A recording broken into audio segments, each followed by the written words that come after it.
Hello বন্ধুরা, welcome back to my channel রান্নাবান্না বাঙালিয়ানা। তো আজকে আমি তোমাদের সাথে শেয়ার করব ভারী মিষ্টি একটা রেসিপি, দুধ পোয়ার রেসিপি।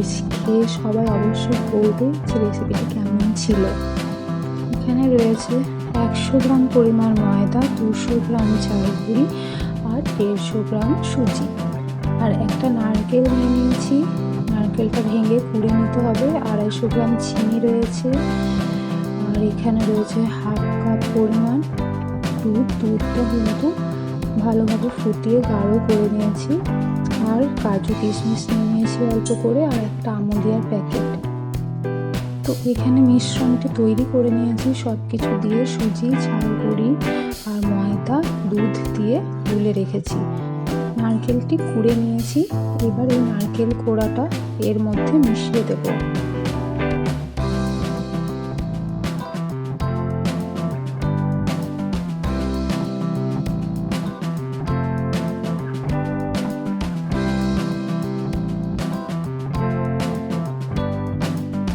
কড়াইতে তেল গরম করতে দিয়ে দিয়েছি। মিশ্রণটি ভালোভাবে ঘেটে নেব, যাতে এর মধ্যে কোনো রকম লাম্পস না তৈরি হয়।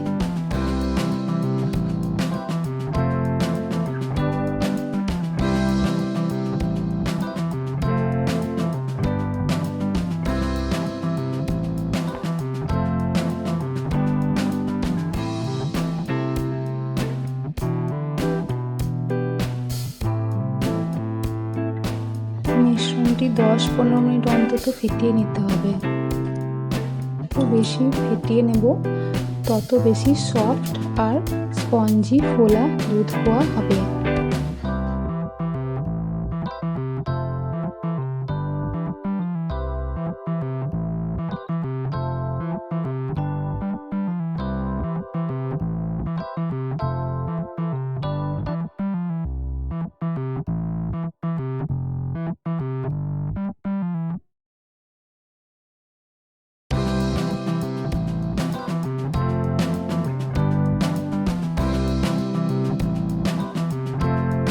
কড়াইতে তেলটা গরম হয়ে গিয়েছে।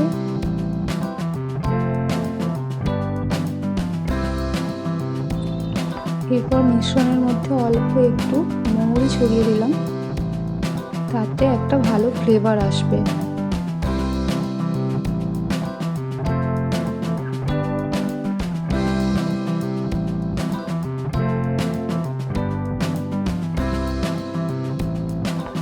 একটু নেড়ে ঘেটে গরম তেলের মধ্যে খুব আস্তে আস্তে একটা একটা করে দুধ পোয়ার জন্য মিশ্রণটা দিয়ে দিচ্ছি।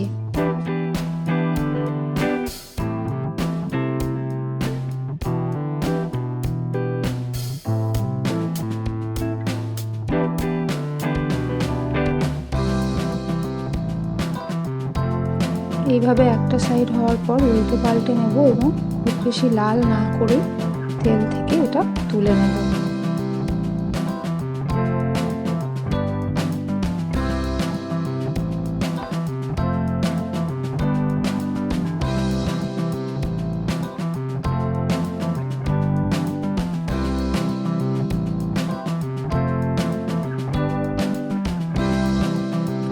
এইভাবে সবকটাই করতে হবে একে একে। একটা করেই কিন্তু দুধ পোয়া ছাঁকা হয়।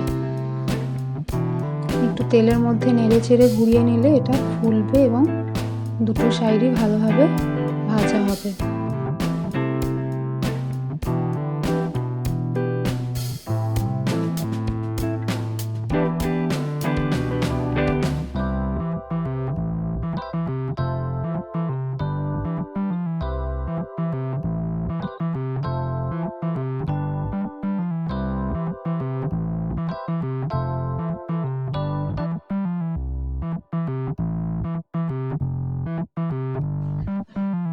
দেখো বন্ধুরা, বেশ লুচির মতো ফোলা ফোলা দুধ পোয়াগুলো তৈরি হচ্ছে।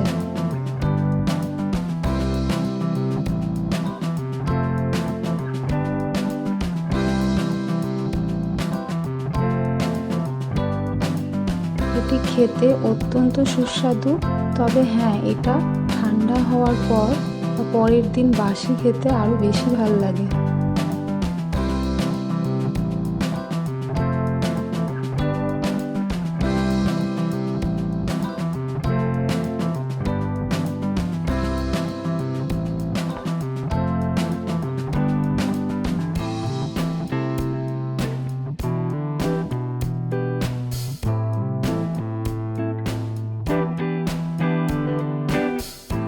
তাহলে বন্ধুরা দেখে নিয়েছো যে দুধ পোহাটা কীভাবে তৈরি করতে হয়। রেসিপিটা ভালো লাগলে অবশ্যই লাইক, শেয়ার, সাবস্ক্রাইব করতে ভুলো না। তোমাদের সাপোর্ট অত্যন্ত এই চ্যানেলটিকে আগে নিয়ে যাওয়ার জন্য জরুরি। তাই বারবার সবাইকে অনুরোধ করছি চ্যানেলটি অন্তত সাবস্ক্রাইব করো। আমি যতটা পরিমাণ ইউজ করলাম অতটাই যদি ইউজ করা হয় তো 20টা মতো দুধ পোহা হবে। দুধ পোহাগুলি খেতে কিন্তু ঠান্ডা হওয়ার পর খুবই ভালো লাগলো। Thanks for watching.